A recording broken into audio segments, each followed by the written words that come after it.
नीतीश कुमार तो अब टाटा होने वाले हैं। नीतीश कुमार अब नहीं, नीतीश कुमार घर में बैठने वाले हैं। मगर ये बात बताइए कि पूरे बिहार में आपने एनआरसी एनपीआर के खिलाफ एहतजाज किया था ना? कितनों ने किया था? हाथ उठाइए एनपीआर एनआरसी पर। क्या राजद ने, कांग्रेस ने आवाज उठाई थी एनपीआर एनआरसी के खिलाफ?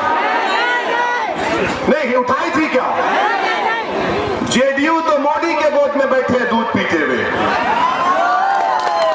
अब आप बताइए, आज मोहन भागवत आरएसएस के चीफ कहते हैं कि सीएए को गैर जरूरी मुसलमानों को परेशान और गलत बयान कर दिया गया।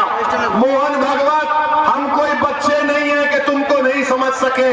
अल्लाह ने दिमाग दिया है, हम समझ सकते हैं। हम जानते हैं कि तुम्हारी साजिश यही है कि सीएए एनपीआर को इस्तेमाल करके भारत के मुसलमानों को, भारत के दलितों को, भारत के आदिवासियों को, भारत के उन गरीबों को जिनके पास कागज नहीं, उनको परेशान किया जाए।